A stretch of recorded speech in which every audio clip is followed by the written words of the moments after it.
तो ऋषिकेश से निकलने के बाद आप लगभग 4 या 5 किलोमीटर कवर करोगे और उसके बाद बीच में ये हिस्सा जो आता है एकदम स्ट्रेट आता है। तो यहाँ से शुरू हो जाते हैं मोड़। बाकी इस रोड को 7 मोड़ वाला रोड ही कहा जाता है। चंबा या टिहरी की साइड से आ रहे हो और नरेंद्र नगर और ऋषिकेश शहर दोनों को अगर बाईपास करना चाहते हो तो नरेंद्र नगर से ही एक रास्ता कटता है। बस इतना सा ही रोड था ये जो फॉरेस्ट में से होके निकलता है। और यहाँ पर रोड बहुत चौड़ा है, बहुत अच्छा बनाया हुआ है। ये ब्रिज नया ब्रिज है, इससे पुराने वाला ब्रिज तो खैर यहाँ पे टूट ही गया था बरसात में। तो ये राइट साइड वाला रोड जो है ये एयरपोर्ट की तरफ जा रहा है। मुश्किल से 15 से 20 मिनट ही लगेंगे आपको ऋषिकेश से देहरादून एयरपोर्ट तक आने में। तो ये जो आप लेफ्ट वाला टर्न देख रहे हो ये है ओल्ड टर्न। पहले सारा ट्रैफिक इधर से ही मूव हुआ करता था हरिद्वार की तरफ। एक समय पे वो जो सीधे वाली रोड है वही मेन रोड थी, मतलब डोईवाला से होते हुए ही हमें जाना पड़ता था देहरादून तक। तो 2:40 हो गए हैं, 19 किलोमीटर रह गया है देहरादून की। स्पीड जैसी पहुंची 80, एकदम चलान की पर्ची कट जाती थी। ये टोल भी काफ़ी चर्चों में रहता है कई वजह से। एक तो इस टोल पर एक्सीडेंट्स बहुत होते हैं। उधर से जो रोड आ रही है वो ढलान है, तो अक्सर यहाँ पे ट्रक्स की वजह से काफ़ी एक्सीडेंट हुए हैं। इस समय हम रिस्पना ब्रिज के ऊपर हैं। तो ऋषिकेश से मैं चला हूँ लगभग 35 किलोमीटर। तो अभी हमने नटराज चौक से शुरू किया है और ये सामने आप जो देख रहे हो ये है ऋषिकेश कर्णप्रयाग रेल परियोजना के लिए जो चंद्रभागा नदी पर एक ब्रिज बनाया गया है। इसी की मदद से जो ट्रेन है वो यहाँ से कर्णप्रयाग की ओर जाएगी। और वहाँ सामने जो अभी पहाड़ देख रहे हो उधर है नरेंद्र नगर और यहाँ से ये रोड जा रहा है देहरादून की साइड। मेरी बाइक अभी इस दिशा में खड़ी है क्योंकि देहरादून तो उधर है और मेरी बाइक फिर ऐसे ही खड़ी है। एक्चुअली मैं निकल चुका था यहाँ से देहरादून के लिए, पर मैं आज कवर कर रहा था देहरादून से सहारनपुर वाला रूट। फिर मुझे लगा कि जब यहाँ से देहरादून तक जा ही रहा हूँ तो क्यों ना इस समय ऋषिकेश से देहरादून की क्या लेटेस्ट कंडीशन है वो भी दिखा दूं। तो अब मैं वापस नटराज चौक की तरफ जा रहा हूँ और फिर वहाँ से अपनी आज की इस वीडियो को शुरू करूँगा।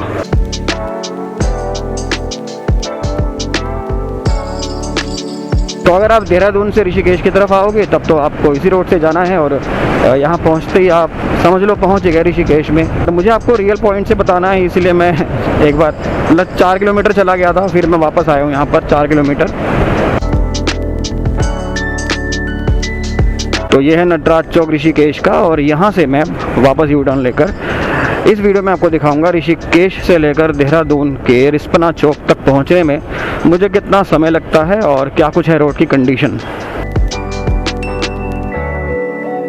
ट्रिप मीटर हो गया यहाँ से 0 और नटराज चौक से अब मैंने देहरादून तक की जर्नी को शुरू कर दिया है और टाइम जो है अभी हो रहा है 2:14।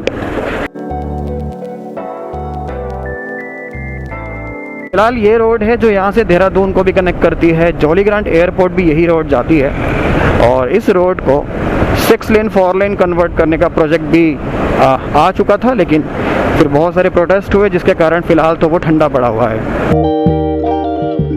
तो ये फ्लाईओवर हम क्रॉस कर रहे हैं क्योंकि इसके नीचे से निकल रही है ऋषिकेश कर्णप्रयाग रेल परियोजना की रेल लाइन। हमारे बिल्कुल लेफ्ट साइड में जो है योगनगरी रेलवे स्टेशन है और ये सीधी रोड यहाँ से देहरादून की तरफ जा रही है। ट्रिप मीटर हो गया है 0। तो एग्जैक्टली नटराज चौक से लेकर रिस्पना पुल तक कितना समय मुझे लगने वाला है और कितना किलोमीटर में चलने वाला हूँ वो सब मैं आपको इस वीडियो में दिखाऊंगा एकदम लेटेस्ट।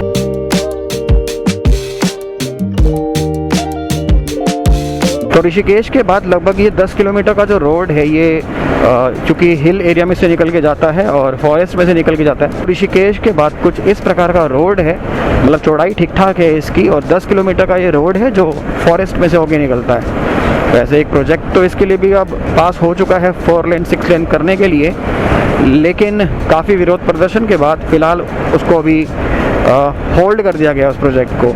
बाकी आप लोग क्या चाहते हो, इस रोड को 4 लेन किया जाना चाहिए? हालांकि इस वीडियो के माध्यम से आपको पता चल जाएगा कि अगर इस रोड से 10 किलोमीटर ट्रैवल करने के बाद आपको कैसा रोड मिलने वाला है देहरादून तक और एग्जैक्टली कितना समय लगने वाला है। तो थोड़ा अगर आप नेचुरल ब्यूटी को भी एंजॉय करना चाहते हो तो 10 किलोमीटर झेल सकते हैं और अगर 10 किलोमीटर झेल सकते हो तो ये रोड ऐसा ही रह सकता है। बहुत ही सुंदर नज़ारे आते हैं इस रोड पर।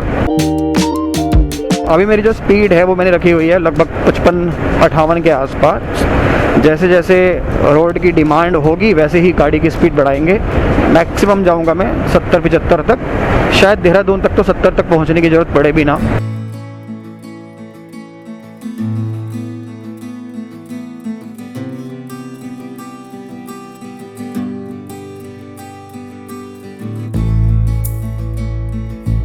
अगर ये पूरा रोड खाली भी हो तो भी आप इसके ऊपर 60 तक ही चल पाओगे, क्योंकि सिंगल रोड है।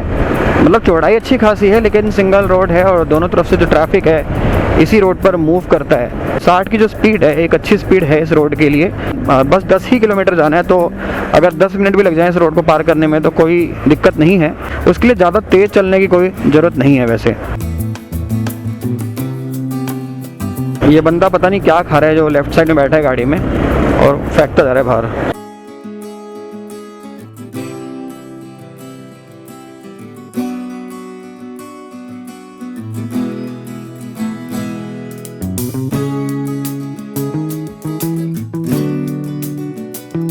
तो ऋषिकेश से निकलने के बाद आप लगभग 4 या 5 किलोमीटर कवर करोगे और उसके बाद बीच में ये हिस्सा जो आता है एकदम स्ट्रेट आता है। और रोड की कंडीशन मैंने इस रूट पर कभी भी ख़राब नहीं देखी है। अब जो भी उसका कारण मान लो कि यहाँ पे ट्रैफिक कम चलता है, वैसे तो ऐसा भी नहीं है कि ट्रैफिक कम चलता है, ट्रैफिक तो अच्छा खासा चलता है इस रोड पर। बट लगता है इसके ऊपर कुछ असीम कृपा है इस रोड के ऊपर, वो कृपा बनी ही रहे। मॉनसून्स में भी ये रोड मैंने कभी टूटा हुआ नहीं देखा। बस आगे से कुछ मोड़ शुरू होते हैं जिन्हें हम 7 मोड़ कहते हैं, तो वहाँ पे ज़रूर, क्योंकि बहुत ही तीखे कट हैं, इस वजह से टायरों की वजह से कहीं पर रोड जो है वो थोड़ी थोड़ी छीली हुई है। बट ओवरऑल ये रोड बहुत अच्छा है। हमेशा से, जब से मैं इस पर ट्रैवल कर रहा हूँ तब से, साल में कम से कम 1-2 बार तो मैं इसके वीडियो बना ही देता हूँ।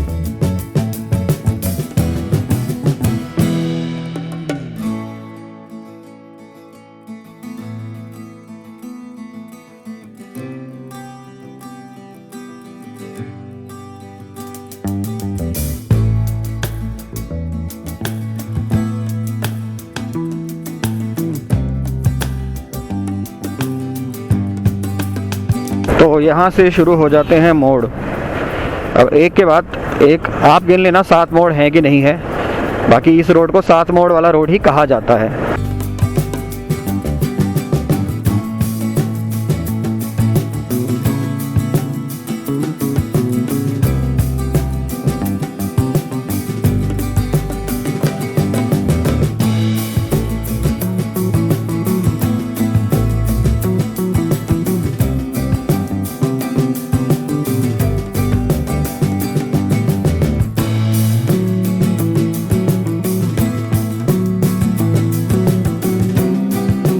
इस रोड के बारे में मैं आपको बता देता हूँ ये कौन सी रोड है। तो दोस्तों ये जो रोड है ये है नरेंद्र नगर बाईपास। आप अगर चंबा या टिहरी की साइड से आ रहे हो और नरेंद्र नगर और ऋषिकेश शहर दोनों को अगर बाईपास करना चाहते हो तो नरेंद्र नगर से ही एक रास्ता कटता है और वो यहाँ पे आके मिल जाता है। फिर यहाँ से आप इस दिशा में देहरादून की तरफ जा सकते हो। तो ये नरेंद्र नगर बाईपास है, या जिसको टिहरी की साइड जाना है तो वो भी यहाँ से इस रोड पर आ सकता है। लेकिन रोड पे चढ़ने के लिए किनारे बिल्कुल ऐसे हो रखे हैं, रोड पे उतरने के बाद चढ़ना बड़ा मुश्किल है। हवाई अड्डा रह गया यहाँ से 8 किलोमीटर। ऋषिकेश से जो जॉली ग्रांट एयरपोर्ट है करीब 15 या 16 किलोमीटर पड़ जाता है।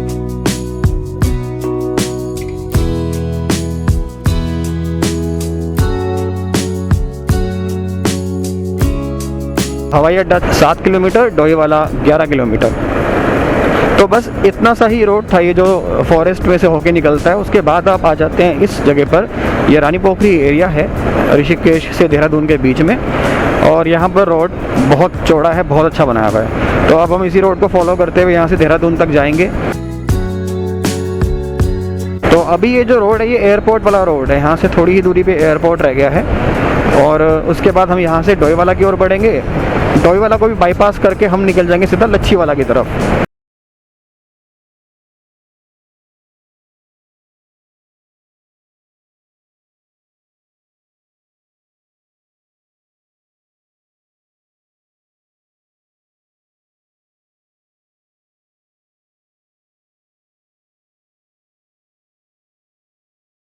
यार आपने भी क्या एक चीज़ ये नोटिस की है कि जितने भी बस वाले होते हैं, चलो ये तो स्कूल बस थी, इसके पास तो एक बहाना होगा कि स्कूल बस है तो हम कहीं भी रोक सकते हैं। लेकिन जो नॉर्मली ये रोडवेज की बसें होती हैं, तो ये नोटिस किया आपने कि ये लोग एकदम से जिस लेन में चल रहे होते हैं उसी लेन में एकदम रोक देते हैं। आप अगर इनके पीछे पीछे चल रहे हो तो इनका कोई भरोसा नहीं है कि उनका जहाँ मन करेगा, जहाँ उनको लगेगा कि सवारी खड़ी है वहाँ रोक देंगे। ऐसा होता है। तो ये इस समय हम रानी पोखरी में आ गए हैं। ये है रानी पोखरी, और रानी पोखरी करीब करीब हमें पड़ा है 12 किलोमीटर। तो ऋषिकेश से लगभग 12 किलोमीटर हम चल चुके हैं। ये आ गया थाना रानी पोखरी का। अब यहाँ से एयरपोर्ट है 3 किलोमीटर और देहरादून है 30 किलोमीटर। तो देखते हैं 30 किलोमीटर करने में कितना समय लगेगा। 2:30 हो गए हैं, तो एग्जैक्टली 15 मिनट ही लगे हैं मुझे ऋषिकेश नटराज चौक से रानी पोखरी तक पहुँचने में। और स्पीड मेरी वही है 50, 55, 60।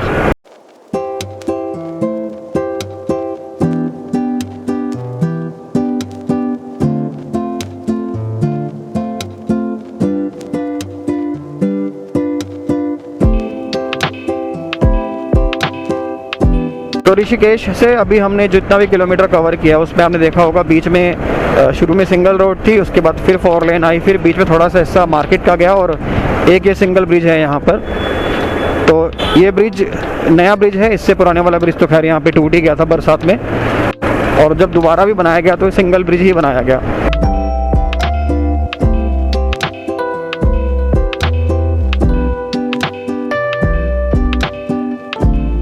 तो ये आ गया है एयरपोर्ट का एरिया। एयरपोर्ट के लिए राइट साइड से रोड जा रहा है, और मुश्किल से 2 किलोमीटर भी नहीं होगा यहाँ से एयरपोर्ट, 1 किलोमीटर के आसपास होगा। लगभग 14 किलोमीटर के आसपास पड़ रहा है हमें यहाँ से ये एरिया, और यहाँ से 2 किलोमीटर और अंदर जाएंगे तो आ जाएगा एयरपोर्ट। और देखो मैं बात कर रहा था रोडवे बस की, अब आप देख लो ये कहाँ रुकी हुई है। वाह। तो ये राइट साइड वाला रोड जो है ये एयरपोर्ट की तरफ जा रहा है। मुश्किल से 15 से 20 मिनट ही लगेंगे आपको ऋषिकेश से देहरादून एयरपोर्ट तक आने में। रोड की कंडीशन भी अच्छी ही है। तो बोर्ड के माने तो यहाँ से 28 किलोमीटर रह गया है देहरादून, उस हिसाब से तो 45 मिनट ही लगना चाहिए ऋषिकेश से देहरादून। क्योंकि उस 10 किलोमीटर के अलावा आप जितना भी रोड आप देखोगे वीडियो में वो सारा का सारा 4 लेन या 6 लेन ही है। मतलब मोस्टली 4 लेन है, और कहीं कहीं पे जहाँ फ्लाईओवर्स को अभी बनाया गया है वो 6 लेन भी है, लेकिन आपको 4 लेन तो मिलेगा ही मिलेगा।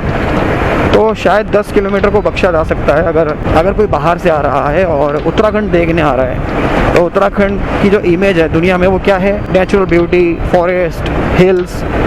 तो जैसे ही आप देहरादून एयरपोर्ट पर लैंड करते हो और उसके बाद यहाँ से आगे उत्तराखंड में इंटीरियर प्लेसेस में जाने के लिए अपने ट्रैवल को शुरू करते हो, इंटीरियर प्लेस में जाते हो, ऋषिकेश की तरफ जाते हो, तो आपको वो फील आना चाहिए कि हाँ अब आप एक हिल स्टेट में आ गए हो। तो यहाँ पर रोड्स पतली मिलेंगी, कंडीशन रोड की अच्छी होनी चाहिए, पर आसपास फॉरेस्ट होना चाहिए। तब उस कंडीशन में देखा जाए तो इस रोड को आप ऐसे भी रहने दे सकते हो। बाकी सबके अपने अपने विचार हैं, वो कमेंट में आके बता सकते हो।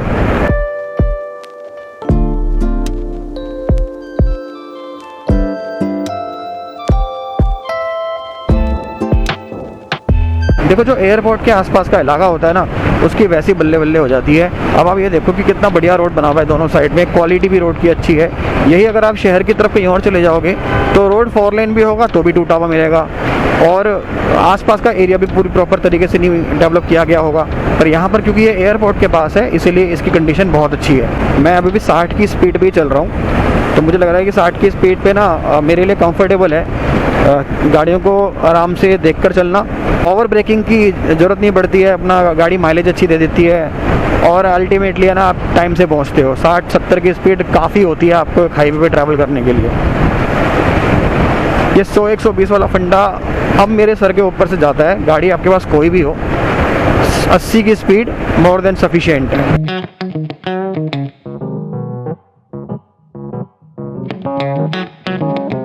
देहरादून रह गया यहाँ से 25 किलोमीटर। अगला जो पॉइंट आने वाला है सामने वो है भानिया वाला।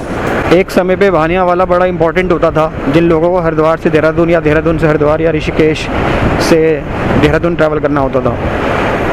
तो जब से हाईवे बना उसके बाद से जो भानिया वाला मेन कट है, अब इसको लोकल लोग ही यूज़ करते हैं, क्योंकि जिनको देहरादून हरिद्वार की तरफ ट्रैवल करना है वो तो मेन हाईवे से निकल जाते हैं। उसके अलावा जो ऋषिकेश आते हैं वो ज़रूर भानिया वाला चौक पर आते हैं, बट देहरादून और हरिद्वार का जो ट्रैफिक है अब वो भानिया वाला नहीं आते, वो सीधा बाईपास से निकल जाते हैं, जो टोई वाला बाईपास है उस पर से। हम भी उसी से जाने वाले हैं।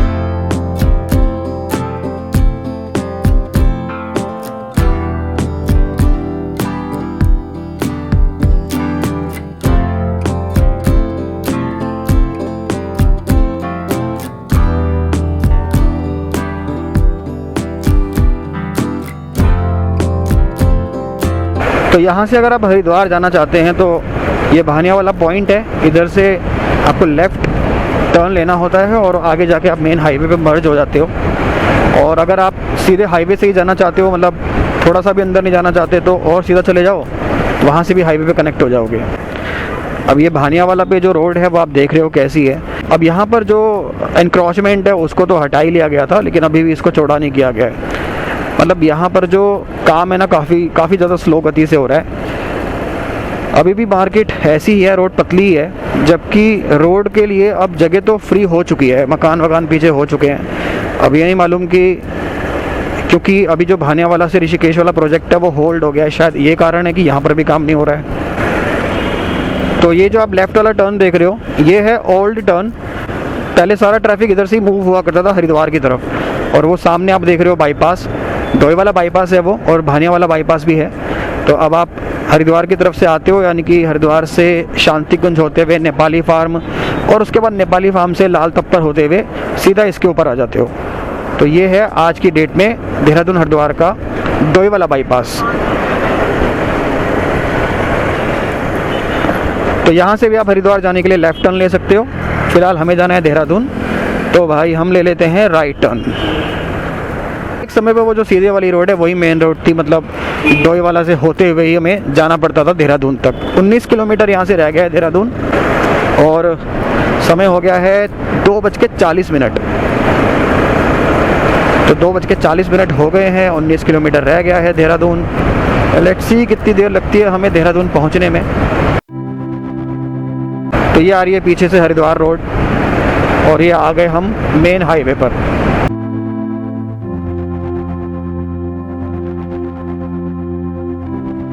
तो करीब आधा घंटा लगा हमें यहाँ तक पहुँचने में। ये है सोंग रिवर, बरसातों में बहुत उफान मचाती है। इस साल भी इस नदी में बहुत पानी था, और यहाँ से फिर नेपाली फार्म से निकलकर आगे गंगा जी में मिल जाती है। तो नेपाली फार्म पहुँचने से पहले जो एक बड़ी नदी आती है वो यही है। तो बहुत ज़्यादा उफान मचता है जब मानसून की बारिशें होती हैं इस नदी में।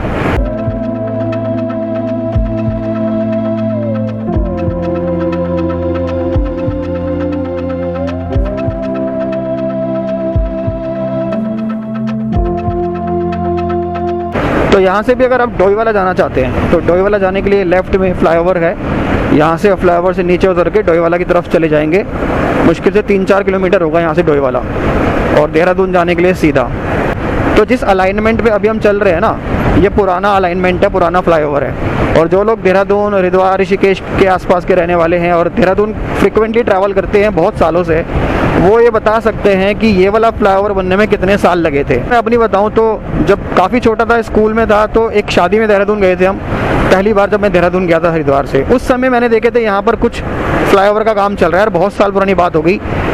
जो वीडियो को ज़्यादा डिटेल में देख रहे हो तो आप ज़रूर बताना कमेंट में कि कितने साल पुरानी बात हो गई है। जो लच्छी वाला फ्लाईओवर है उसकी बात मैं कर रहा हूँ। तो बचपन में उसे बनते हुए देखा था। फिर उसके बाद स्कूल ख़त्म हो गया, कॉलेज शुरू हो गया, और जब कॉलेज शुरू हुआ तब हम एक्चुअल में थोड़ा सा फ्री हुए, थोड़ा सा फ्री फ्लाई करने लगे, बाइकों पे आने लगे, तो इसे बनता हुआ देखा। और उसके भी पता नहीं कितने साल के बाद जाके बन के तैयार हुआ था लच्छी वाला फ्लाईओवर। ये पहुंच चुके हैं हम लच्छी वाला टोल प्लाजा पे। ये टोल भी काफ़ी चर्चों में रहता है कई वजह से। एक तो इस टोल पर एक्सीडेंट्स बहुत होते हैं, क्योंकि उधर से जो रोड आ रही है वो ढलान है, तो अक्सर यहाँ पे ट्रक्स की वजह से काफ़ी एक्सीडेंट हुए हैं, जिसकी वजह से कई बार यहाँ पे विरोध प्रदर्शन भी हुआ है कि इस टोल को यहाँ से हटाया जाए। एनीवेज, टोल हटे या ना हटे, फिलहाल अगर आप गाड़ी से आओगे तो आपको यहाँ पे टोल देना होगा, और फिर आप यहाँ से देहरादून की ओर बढ़ सकते हो।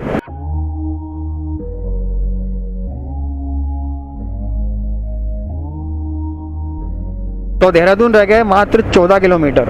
14 किलोमीटर पहुँचने में हमें लग जाएंगे लगभग 15 से 20 मिनट।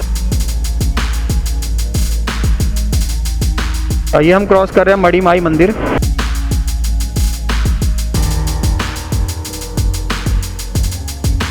जो रोड है ना अभी चढ़ाई पर चल रही है, उसके बाद हम यहाँ से थोड़ा सा डिसेंड करना शुरू करेंगे, और जैसे ही डिसेंड करना शुरू करते हैं तो गाड़ी की स्पीड एकदम बढ़ जाती है। अब तो नहीं, पर आज से कुछ साल पहले तक यहाँ पर जो है ना, जो इंटरसेप्टर होता है, पुलिस इंटरसेप्टर, वो लगी रहती थी। और वो क्या करते थे, जैसे आप ढलान पे जाते थे, आपकी स्पीड जैसी पहुँची 80, एकदम चालान की पर्ची कट जाती थी। वो बात अलग है कि फ़िलहाल यहाँ पे कोई स्पीड का बोर्ड है नहीं।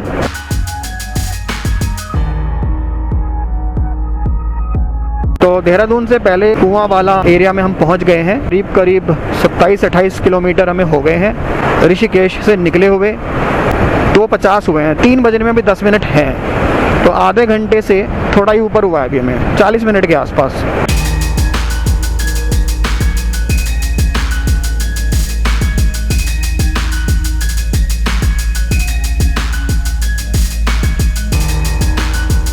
देहरादून रह गए यहाँ से 10 किलोमीटर।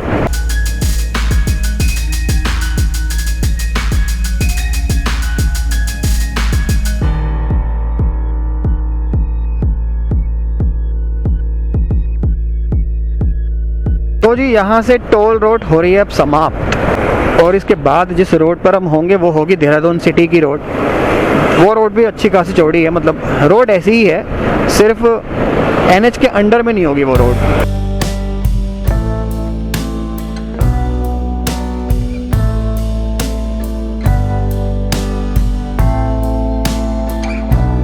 देहरादून शहर 5 किलोमीटर।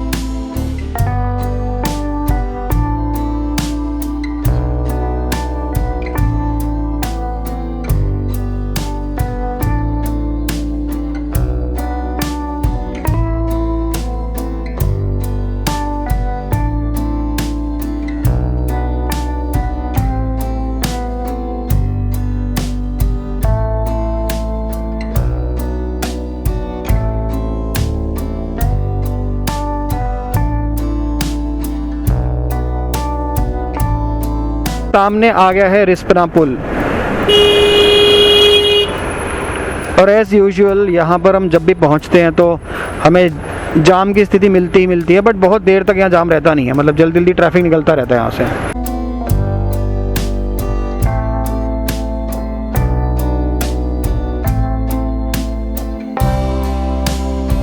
तो इस समय हम रिस्पना ब्रिज के ऊपर हैं। यहाँ से अगर आपको जाना है ISBT देहरादून तो आपको लेना है लेफ़्ट। अगर जाना है मेन शहर देहरादून में, मतलब घंटाघर की साइड जाना है या और किसी जगह जाना है, तो मतलब इस एरिया को पार करते ही आप वहाँ पहुँच जाते हो, यानी कि देहरादून मेन शहर के अंदर पहुँच जाते हो। किलोमीटर में आपको बताऊँ तो मैं चला हूँ, तो ऋषिकेश से मैं चला हूँ लगभग 35 किलोमीटर, और एग्जैक्टली 3 बज गए, तो पूरे 45 मिनट लगे हैं मुझे। और स्पीड आपने देख ली, बहुत ही आराम से मैं आया हूँ। अब अगर आपको ये वीडियो अच्छा लगा तो वीडियो को लाइक कर देना, चैनल पर नए हो तो उसको सब्सक्राइब कर देना। Till next video, bye bye, take care.